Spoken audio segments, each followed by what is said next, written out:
Bonjour et bienvenue sur la chaîne Chronique Books. Je suis Margot Et moi Clémence. et aujourd'hui on va vous faire un bref résumé de Descendant 1 et après on va vous parler de Descendant 2. Donc on va raconter l'histoire de 4 enfants. Jay, le fils de Jafar dans Aladdin. Carlos, le fils de Cruella d'Enfer dans Les 101 Dalmatiens. Evie, la fille de la méchante reine dans Blanche-Neige et les 7 nains. Et enfin Mal, la fille de la plus grande méchante Disney, Maléfique. Donc les 4 enfants se trouvent sur l'île de l'oubli. Et l'île de l'oubli, c'est l'endroit où donc, tous les méchants sont condamnés à vivre ensemble. Et les gentils vivent sur Oradon où la Belle et la Bête règnent. Donc, leur fils, Ben, qui est du coup le fils de la Belle et la Bête, va bientôt devenir roi. Donc pour sa première déclaration qu'il va faire en public, il décide de donner une chance aux enfants de méchants de venir vivre à Oradon parce qu'il estime que les personnes qui ont fait les erreurs, c'est leurs parents et pas leurs enfants. Donc il estime qu'ils ont droit à une, entre guillemets, seconde chance. Voilà. Les parents des enfants voient la possibilité que le mal règne sur Oradon. Et donc Maléfique va demander à sa fille Mal de voler la baguette magique de la bonne fée dans Cendrillon. Donc du coup, les 4 enfants de méchants arrivent à peu près bien s'intégrer dans l'école d'Oradon, malgré leur statut de méchants.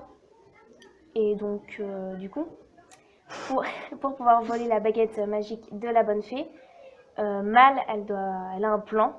Donc ensuite, pour pouvoir libérer les méchants de l'île de l'oubli, il faut qu'elle vole la baguette magique de la bonne fée. Et donc du coup, Mal a un plan. Donc pour son plan, il faudrait qu'elle soit au premier rang pendant la cérémonie du couronnement du prince Ben. Mais les personnes qui ont le droit d'être au premier rang sont seulement la famille de Ben et la petite amie. Mais Margot, comment est-ce que Maléfique va pouvoir aller devant? C'est Mal. Oui, je suis trompée. C'est Mal. En fait, elle doit juste fabriquer un filtre d'amour. Enfin, elle va le fabriquer pour que le prince Ben tombe amoureux d'elle et du coup elle puisse être au premier rang à la place d'Audrey. Du coup, plus tard dans l'histoire, Ben donne un rendez-vous à Mal. Il l'invite près d'un lac. Donc du coup, il pique-nique et puis après il décide d'aller se baigner. Donc du coup, il plonge dans le lac, sauf que ce que Mal ne sait pas, Et nous non plus. c'est que quand il a plongé dans le lac, le filtre d'amour n'a plus fonctionné. Donc du coup, Ben montre ses vrais sentiments. Ce qui nous a donné envie de lire le tome 2 de Descendants qu'on va vous présenter dans quelques instants, c'est qu'en fait, j'aime beaucoup Descendants parce que ça donne une histoire au Disney que j'aime beaucoup de base. Et c'est une sorte vraiment de suite, vu qu'on connaît juste leur histoire. Du coup, là, ça donne une suite avec leurs enfants. Donc, je trouve ça plutôt sympa. Oui, c'est vrai, c'est sympa de suivre la suite des Disney de base.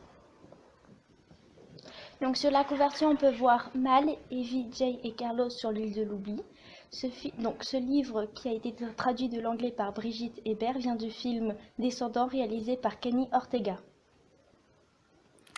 Alors, les thèmes de ce livre sont le fantastique, il y a un peu d'amour, il y a de l'amitié et de l'adolescence. Mais pourquoi du fantastique? Alors le fantastique, parce qu'on est totalement dans un endroit inventé, l'île de l'oubli ainsi qu'Oradon, et que les enfants aussi des parents Disney ont été inventés, comme Disney c'est tout inventé. Mais du coup Clémence, pourquoi de l'amitié et de l'adolescence? Parce qu'on parle de 4 adolescents amis qui sont amis donc depuis leur plus jeune âge, qui ont vécu beaucoup d'aventures et qui viennent du même endroit. Mais Margot, pourquoi de l'amour? Donc il y a un peu d'amour parce que il y a quelques histoires entre quelques personnages comme Mal et Ben, Evie et Doug, mais c'est pas vraiment le thème du livre, c'est vraiment juste quelque chose en plus. En fait, ça rajoute de l'intérêt à l'histoire, c'est tout. Du coup, comme dans Descendant 1, le narrateur est externe et l'histoire se déroule sur Oradon et sur l'île de l'oubli. Alors, Mal a du mal à s'intégrer en tant que reine car son petit ami Ben a été couronné roi de Radon et elle a du mal que les gens puissent la voir comme reine quoi.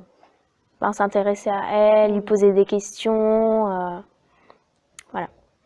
Du coup, comme elle est submergée par ses émotions vu qu'elle n'est pas habituée à tout ça, elle décide de s'enfuir et de retourner sur l'île de l'oubli. Carlos, Jay, Evie et Ben, ils partent à sa recherche sur l'île de l'oubli. Donc c'est la première fois que le prince Ben va se rendre sur l'île de l'oubli.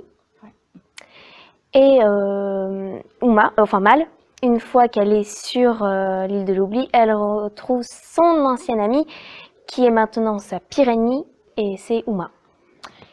Uma déteste Mal depuis un petit certain temps et elle capture le prince Ben en échange de la baguette pour pouvoir s'enfuir de l'île de l'oubli avec son équipage. En fait, on peut même dire un peu que Uma est un peu jalouse de Mal qui a pu partir, enfin avoir une meilleure vie que Uma.